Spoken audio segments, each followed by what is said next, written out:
Assalamualaikum warahmatullahi wabarakatuh.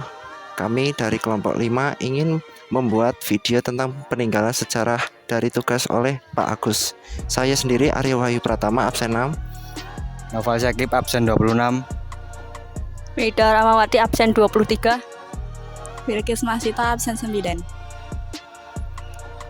Di sini kita akan membuat video tentang video peninggalan sejarah situs makam Tembayat. Komplek makam Tembayat berada di sebuah bukit Jabalkat yang terletak di Desa Paseban, Kecamatan Bayat, Kabupaten Klaten, Provinsi Jawa Tengah, dan berada pada ketinggian 860 meter di atas permukaan laut.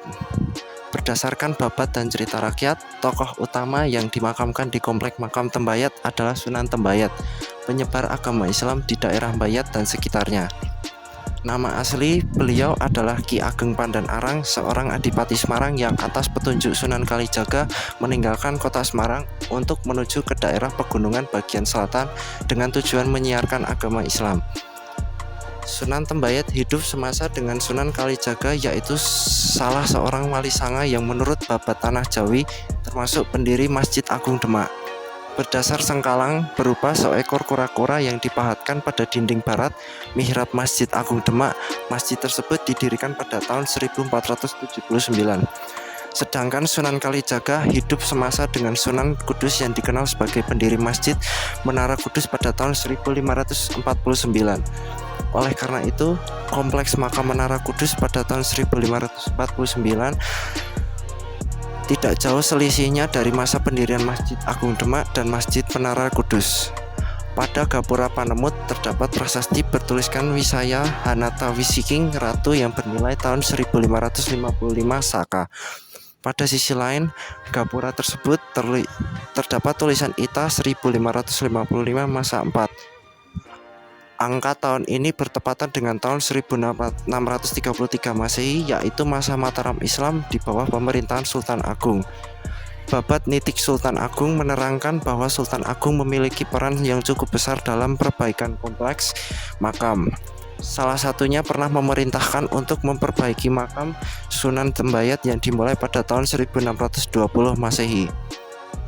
Dari segi bangunan, komplek makam Sunan Pandanaran hampir sama dengan bangunan komplek Masjid Agung Demak dan Masjid Menara Kudus. Komplek makam Sunan Pandanaran berada di ketinggian kurang lebih 860 meter di atas permukaan laut.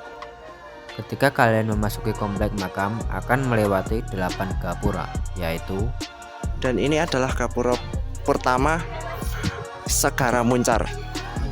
Ini adalah gapura kedua, Gapura Duda. Ini adalah gapura ketiga, Pangratunan. Dan ini adalah gapura keempat, Panemut. Ini adalah gapura kelima, bernama Pamuncar. Ini adalah gapura keenam, Balai Kencur. Ketujuh Gapura Bali Kencur. Sebenarnya ada 8 gapura. Gapura ke-8 adalah Gapura Prambek biasa, karena kami hanya bisa merekam sampai gapura ke-7, jadi kami tidak merekam gapura ke-8.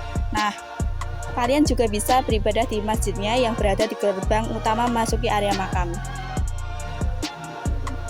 Demikian beberapa hal yang bisa saya sampaikan pada kesempatan hari ini. Saya mohon maaf yang sebesar-besarnya apabila ada tutur kata maupun tindakan yang kurang berkenan bagi Bapak dan Ibu sekalian. Dengan ini presentasi hari ini saya tutup. Terima kasih atas kehadirannya. Wassalamualaikum warahmatullahi wabarakatuh.